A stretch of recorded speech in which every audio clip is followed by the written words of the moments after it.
First of all, welcome to SMS Digital Education, and I am your English tutor. Welcome to today's session, a short session obviously. এটার নাম হচ্ছে English Literature and its world purview, and it's interesting obviously. এখানে আমরা দেখব যে কিভাবে English literature এবং কিভাবে তার একটা ওয়ার্ল্ড ক্যারিকেচার এবং সেটা আমাদের পুরো থট প্রসেস এবং সেই ইংলিশ লিটারেচার এবং ল্যাঙ্গুয়েজের পুরো সারাউন্ডিংটাকে কভার করছে। তাহলে দেখে নেওয়া যায় আমাদের পরের স্লাইডে কি আছে। তো আমরা এখানে দেখতে পাচ্ছি যে আমাদের ইনস্টিটিউশন SMS প্রেপ মাস্টারের 5খানা যে স্পেশাল অ্যাট্রাকশন তথা downloadable material, class work, homework, recorded video, monthly test, এই 5টা খুব ইন্টারেস্টিং জিনিস যেটা আমাদের প্রতিটা ক্ষেত্রে, প্রতিটা কোর্সে, প্রতিটা সেক্টরে আমাদের প্রিপারেশনের according across different exams like NEET, like NET, like school service commission and other examination, তো প্রতিটা জায়গায় খুব গুরুত্বপূর্ণ ভূমিকা পালন করে। তো আমাদের নেক্সট স্লাইডে আমরা এখানে দেখতে পাচ্ছি আমাদের কি কি কোর্স লিস্ট আছে। So as a part of SMS prep master or SMS digital education, I must say আমরা 3 রকম স্পেশাল জিনিস দিচ্ছি তথা professional tutor, online community, course guidelines. এর নিজস্ব সময়, নিজস্ব জায়গায় আমরা প্রতিনিয়ত আপডেট করতে থাকবো আমাদের নিজস্ব ওয়েবসাইট, আমাদের নিজস্ব প্ল্যাটফর্মের মাধ্যমে। আমরা WBCS, school service commission, olympiad, school education এবং ডিফারেন্ট কোর্সেস আমরা লঞ্চ করছি আগামী দিনে, এবং আপনাদের সবার আপনারা আসুন, আপনারা জয়েন করুন এবং আপনারা নিজস্ব জীবনে সাফল্য লাভ করুন according to your preferences of exams. তো আমি এখানে কিছু মোটিভেশনাল কোটস রেখেছি, খুবই সিম্পল কোটস বাট খুব এনিগম্যাটিক, খুব spiritual and obviously influential. If you believe in your self, anything is possible.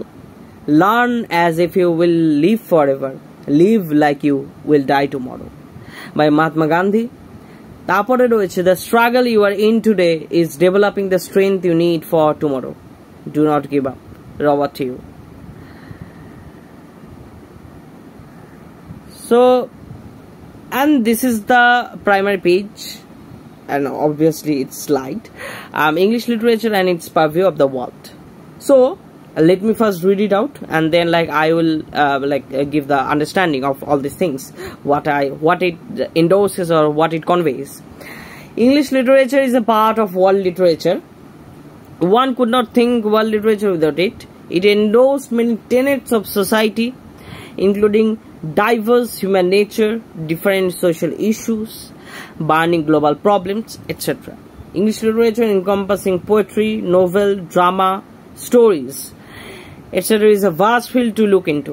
From Shakespeare to James Joyce, it is quite evident to have such diversity, reflecting different regional conflicts, different individual stories, above.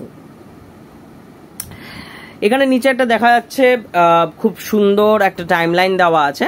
এটা specially American literature এবং তার সাথে সাথে বিভিন্ন একটা world literature একটা ছোট্ট একটা পরিসংখ্যান, যেটা আর কি মোটামুটি বিভিন্ন এরিনা এবং ডিফারেন্ট টাইপস অফ মিডিয়াগুলোকেও আমরা হাইলাইট করেছি।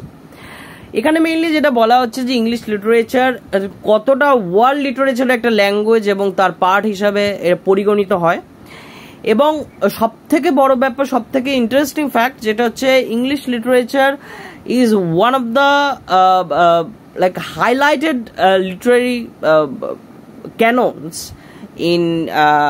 in the world of literature that could not be, I think, ignored, could not be extracted, or even could not be easily installed by simple fundamental beliefs and all that. What does it mean? Actually, খুব শুরু থেকে যদি বলা যায় since like অ্যাব ওভো obviously একটা Latin term. তো সেই ক্ষেত্র দিয়ে আমরা বলতে পারি শেক্সপিয়ার থেকে জেমস জয়েস, সেই ক্ষেত্রে আমরা বলতে পারি পোয়েট্রির বিভিন্ন রকম ক্লাসিক্যাল ফর্ম, সেই ক্ষেত্রে আমরা বলতে পারি রেটরিক প্রসোডি। তো সব কিছু মিলিয়ে মিশিয়ে আমরা যতটা ডাইভার্স নেচার, যতটা সাইকোলজিক্যাল এন্টিটি, যতটা মেটামরফিক এন্টিটি, যতটা ফিনোমেনোলজিক্যাল এন্টিটি, বিভিন্ন রকম এন্টিটিগুলোর আমরা যেভাবে বিশ্লেষণাত্মক আর কি একটা জায়গা, একটা ক্ষেত্র আমরা দেখতে পাই ইংলিশ লিটারেচার প্রতিটা ক্ষেত্রে, প্রতিটা মাপে, সেটা প্রচণ্ড পুষ্টিকর তথা সেটা প্রচণ্ডভাবে বৈশিষ্ট্যপূর্ণ এবং সেটা অবভিয়াসলি উল্লেখযোগ্য। It is completely being an explicable, it is completely being an exclusive part of the world literature. তাহলে আমরা নেক্সট স্লাইডে চলে যাই, কি বলা হচ্ছে এখানে। তো এখানে আমি একটা ইংলিশ ল্যাঙ্গুয়েজ সম্পর্কে একটা খুব ছোট্ট নোট তুলে ধরেছি। If we are going to talk about language, then we must say from Anglo-Saxon to modern globalized version of English play different roles across different nations, showing diversity and applicability of articulation of thought. And obviously it is needless to say it is as important as English literature. তো literature পড়তে গেলে অবশ্যই আমাদের একটা ল্যাঙ্গুয়েজের প্রাথমিক ধারণা থাকা দরকার। তো সেটা কতটা ওয়ার্ল্ড ওরিয়েন্টেড, কতটা গ্লোবালি রিকগনাইজড, সেটা অবশ্যই বোঝা যায় as a part of different sectors. Official language English না ইংলিশ নয়, এটা নিয়ে ডিফারেন্ট কতটা সামাউন্টিং একটা এফেক্ট তৈরি করে আমাদের কারেন্ট সেক্টরে, আমাদের জব প্রোফাইলে এবং আমাদের এভরিডে লাইফস্টাইলে। সেই ক্ষেত্রে দিক দিয়ে বলতে গেলে English plays a very important role in all our lives, and it is obviously like being a crucial topic, crucial subject, crucial platform and crucial field, I think, to grasp, to hold on to, and obviously to be a master at. So এটাই মোটামুটি কিছুটা details এই short সেশনে। আমরা চলে যাই লাস্টের ক্ষেত্রে। So thank you so much for bearing us. Obviously এটা আমাদের জিমেইল, এটা আমাদের হোয়াটসঅ্যাপ নাম্বার। আপনাদের কোনো কোর্স রিগার্ডিং কোনো ব্যাপার, কোনো ডিটেলস, কোনো জায়গা ক্ষেত্রে কোনো প্রবলেম থাকলে, কোনো কনফিউশন থাকলে অবশ্যই এই নাম্বারে কন্ট্যাক্ট করবেন এবং আমাদের নিজস্ব রিপ্রেজেন্টেটিভ আপনাদের সমস্ত কনফিউশন দূর করে আপনাদেরকে সাহায্য করবে। So thank you so much, love you all.